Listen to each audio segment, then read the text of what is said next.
Greetings to all my tech heads out there in the KevTechify Nation, and if you're new here, welcome. In this episode, we're going to look at internet connections. We'll be discussing internet access technologies, home and small business internet connections, business interconnections, and then finally the Converging network. This episode is part of my series on Introduction to Networks. I'm Kevin here at KevTechify. Let's get this adventure started.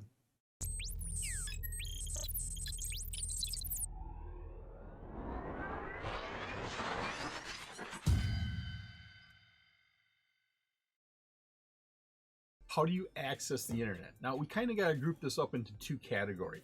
One would be for your home and your small offices. That's typically one type of connection, and then businesses.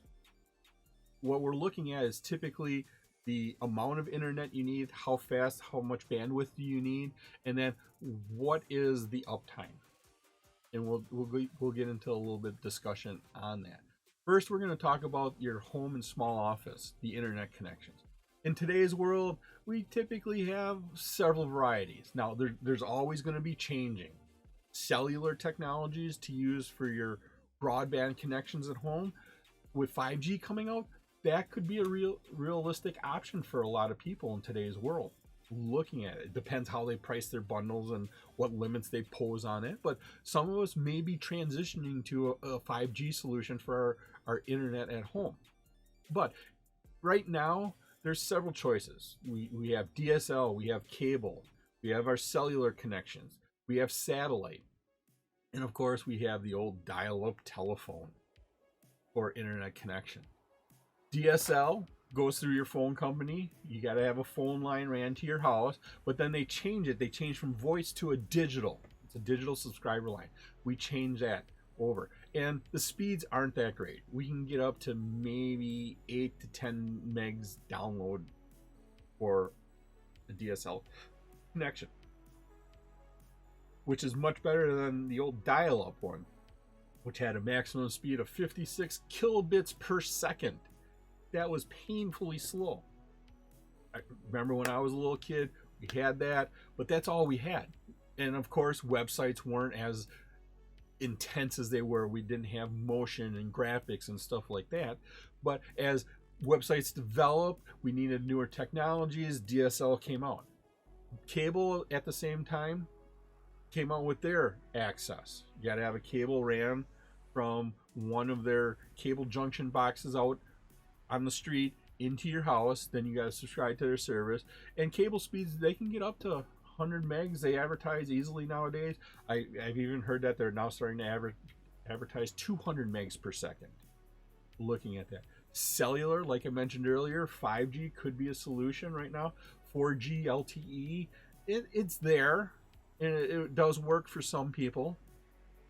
And satellite. Satellite is a solution for those people who live out in the country in a very rural setting. There's nothing else around. Cable doesn't come close. DSL isn't available. Dial-up phone service, well, you want something faster than that. We use satellites nowadays. There's several satellite providers. They don't provide the best service, but it is a service that you can use pretty much anywhere in really rural settings. So those are kind of the solutions you have for your small office or your home internet connection. If you like this episode on internet connections and you get value out of it, and depending upon the platform you're using, please click that like button, give a 5-star rating, leave a comment. Doing this supports the channel, which in turn helps me bring you more great content. Subscribe to my channel and click that notification bell. Every time I release a new episode, you'll get notified. You can also visit my website at KevTechify.com for all of my details on how to get these episodes in video and podcast form. Business internet connections, they typically need to have a higher bandwidth. They typically need to be a more stable connection, and you can get that with having a service level agreement with your internet service provider. But to have this higher stability, you're also going to have to pay more for the services. And that's typically why we have the price difference between a commercial and a residential internet provider. For business connections, we have 3-4 possibilities in today's world. We have a dedicated lease line. That would be like a T1 or an E1 line, where you're looking at 1.544 megabits or about 4.5 megabits download. Now, it doesn't sound like a lot, but it's a true digital connection, and you do get a higher bandwidth. You'd be surprised how much it actually comes in, how fast data loads through those truly dedicated digital connections. Metro Ethernet is a connection where it's a high-speed connection that's on your WAN connection. So instead of having 1.544 megabits on a T1, you're looking at maybe 1 gig or a 10 gig connection to that. Business DSL, we can get up to maybe 20 to 30 megabits download speeds, but it's still not overly great. We can get satellite. Once again, if your company's in the middle of nowhere, this will be the solution, but these speeds aren't the best at this point in time. Now, somebody typically always asks, well, I can get cable internet at my house. I can get the residential price, or they also offer a commercial price, which is typically 3 times as much, but it gives you the exact same speed. Well, you're not necessarily paying for the speed. What you're paying for is the reliability, the stable of the connection, and if there's a problem, you get to talk to somebody and they will work with you until it's fixed, which is a lot different than a residential. In a residential area, if your cable modem goes down, you call up the cable company and you let them know about it. It's not a big concern to them until 10 or 20 people call in and complain about it. So your internet may be down for several hours, but you're only paying $50 a month. But on a commercial cable internet connection, you're going to pay $150 a month. And if you have a problem, you're going to call them up. You're going to talk to somebody right away. You're going to get into an engineer a lot quicker than you would through a residential one. Once you're talking with that engineer, they typically won't hang up until your problem's fixed. If they have to send it up to a level 2 or level 3 engineer, they'll do that. They'll escalate your problem up there. You will get your problem fixed. Or there'll be a solution scheduled where they're going to have a tech come out and look at your connection or something like that.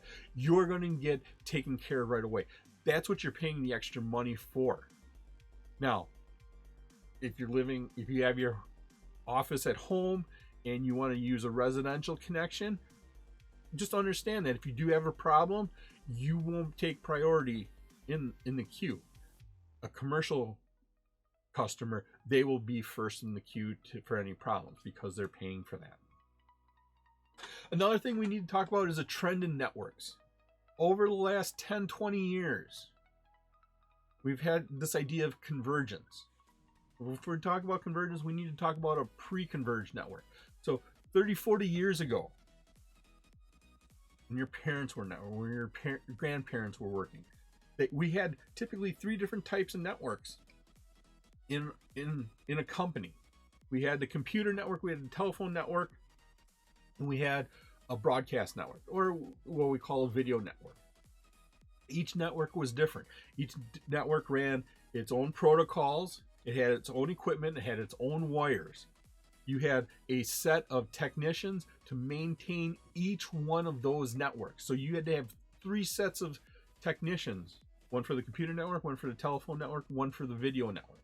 3 sets of equipment, one for each of those networks. It was a lot of cost. But as technology evolved, as computers have become faster and we figured out how to do stuff better, what we've done is we've converged these all onto one network. We've converged these all onto an IP network. Think about that. We stream video over networks. We have IP phone calls over a network. Our computers are going over networks. We have whatever we do is all going over an IP network nowadays. So we're converging all of those services onto one network. Where traditionally we used to have 3 separate networks, now we have one. So now we only have to have one technical staff. We only have to have one set of equipment, one set of wires. It was my pleasure to provide you with this wonderful episode on internet connections. If you like this episode and you got value out of it, and of course, depending upon what platform you're using, please click that like button, give a 5-star rating, leave a comment. This all helps me bring you more great content. Please take a minute to subscribe to my channel. All my socials and contact information are on my website, KevTechify.com, and you can get all of these episodes in video and podcast form. In the upper right is my playlist for my series on Introduction to Networks. In the bottom right is one of my favorite videos that I linked just for you. Thank you so much for watching this episode of my series on Introduction to Networks. Once again, I'm Kevin. This is KevTechify. I'll see you next time for another great adventure.